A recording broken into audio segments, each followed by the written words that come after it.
I ain't drunk. I'm just drinking. But you're so high. Oh man, you know I ain't high.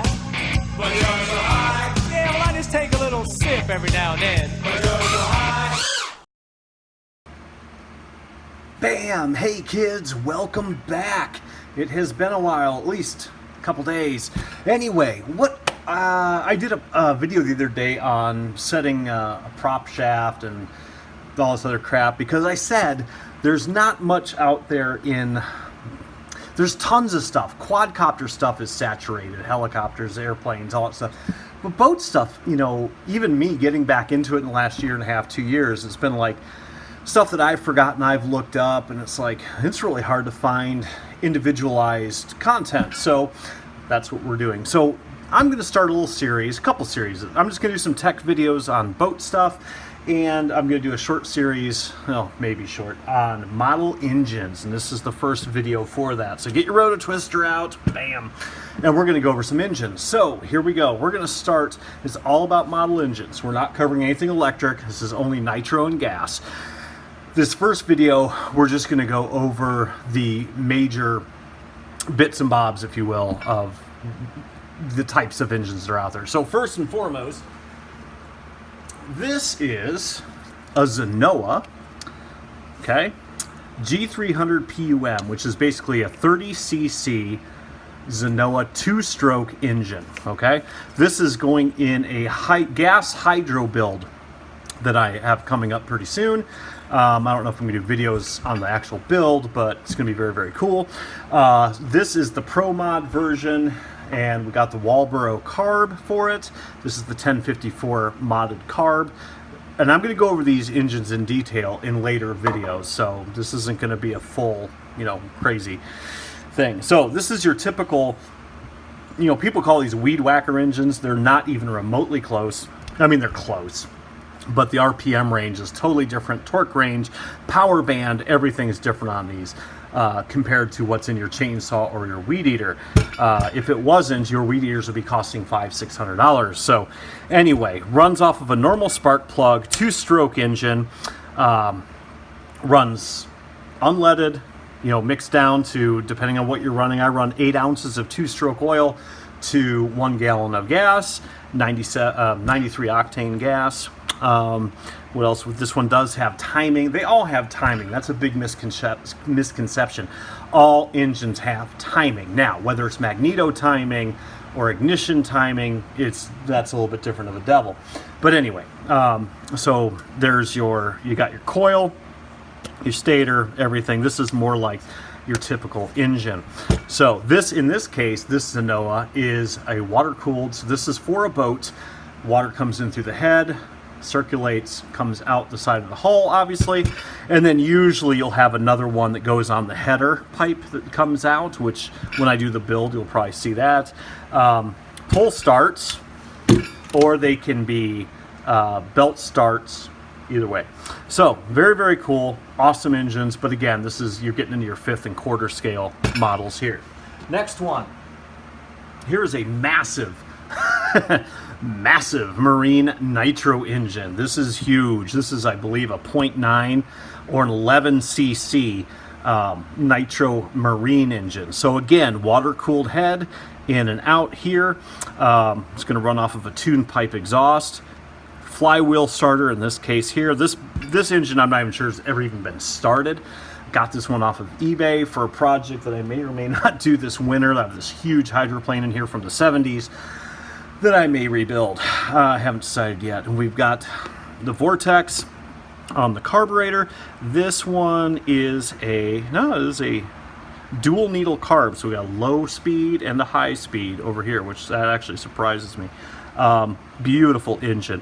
These run off of a glow plug. And again, I'm going to do little videos on each style of this engine, but this is going to run off of nitro gas. So you're looking at nitromethane with an oil mixture. So usually with a boat, you're either running 30-10 or 50-12, meaning 30% nitro, 10% or 8%, whatever you've got, oil, castor oil and synthetic. So this one has cooling on the head and an internal crossfeed cooler for the header pipe, which this is a very, very nice engine. K&B 11cc monster truck of an engine. These run off of a glow plug. There is no electronic ignition system like you have on a two-stroke.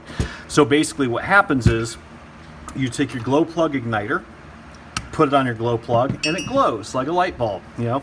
So then when you compress the fuel air mixture, it explodes. It's very, very similar to a diesel engine.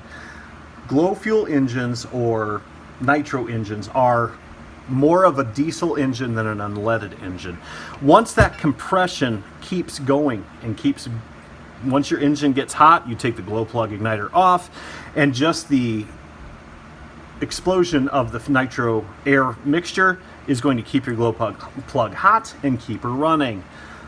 Very, very awesome engines, but they're very finicky to pressure, meaning barometric pressure outside, temperature, humidity, whatever. So a lot of times you're retuning and retuning and retuning. I am a sport driver, sport flyer, sport everything. I don't race. I don't belong to clubs. I don't do competitions. So like my cars, I'll dial in all my nitro cars for summer and I run them pretty much all summer. I don't mess with it. Fall comes, I retune. Winter comes, I retune. Boats, I tend to tune a little bit more. But when you get into fifth scale, when you're running a big old two-stroke like this, you don't have to retune nearly as much because they're not quite as sensitive as nitro fuel engines. So all water cooled. These can run out without water for a minute or two at a decent RPM without getting too hot. But then you better be putting your boat in the water and go. So next one, and that is also, this is also a two-cycle, two-stroke engine. Okay, there are no valves on it or anything to that nature, but it's a two-stroke. So you're coming in, your piston goes up, it intakes gas air mixture. Well, actually, technically, it goes down, sucks it in, it pushes it up, exhausts out. So it is a two-stroke, as is this one.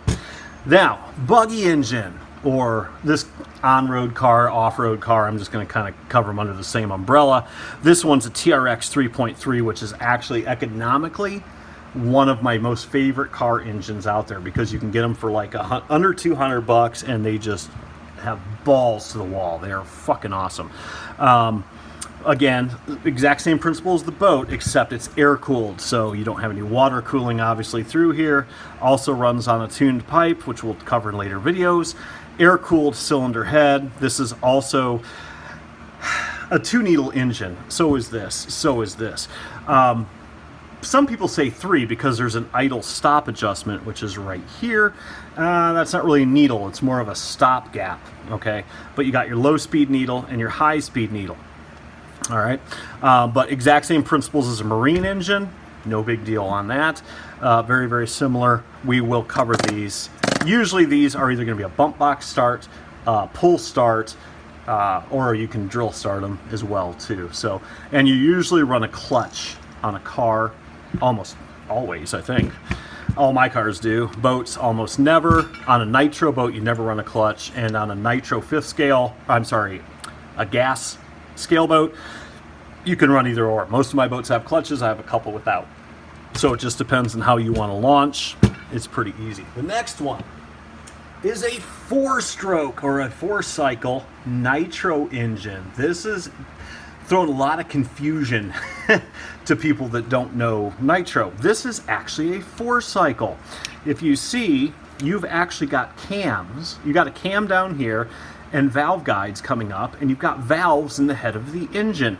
Now, the misconception is that this runs off of a different fuel. It does not. It still runs off of nitro fuel, but it has the cam in it like a 4-cycle engine, like a lawnmower engine, car engine, on-road motorcycle engine.